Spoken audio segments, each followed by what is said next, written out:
William Tefano and myself decided to take my brother to where we believed where the medical tent and a possible ambulance could be to get medical attention, and that was towards the east side of the stage. So rounds, they kind of seemed like they never stopped. So with him in our arms, we carried him to the east side to possibly find any medical attention that we could.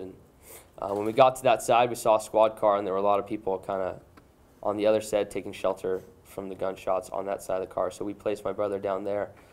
And at that point, I got up and I wanted to see if I could find an ambulance. And there wasn't any around at that time, which is, fair enough. We picked him up and continued eastbound down, I'm not sure exactly what street it was, when we saw a couple more squad cars down that way. And I approached them and I said, hey, our ambulance is headed this way? And he said yes.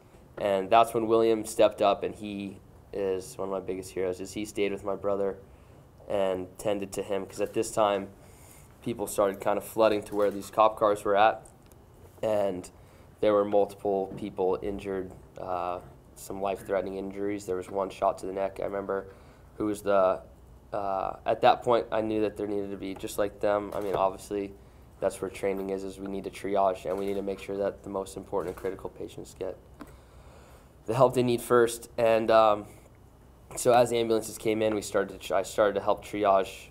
I placed my brother on one of the first ambulances I could, because he was critical at that point.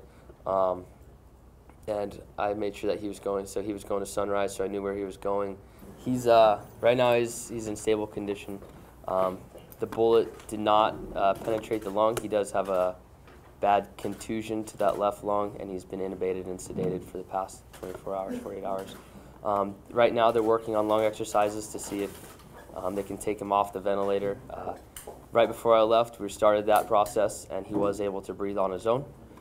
So the hopes is that he is extubated either tonight or tomorrow morning, and we just kind of keep him at bay for make sure there's no infections or anything along those lines. So it's going to be a long recovery process, but my brother is the toughest guy I know, and I think the amount of support from the community, the hockey community, the firefighter, it just represents and reflects the kind of guy he is, and he's one of the best guys I know, and I think if you ask anyone on the streets who knows him, they're pulling for him, and he's going to be all right.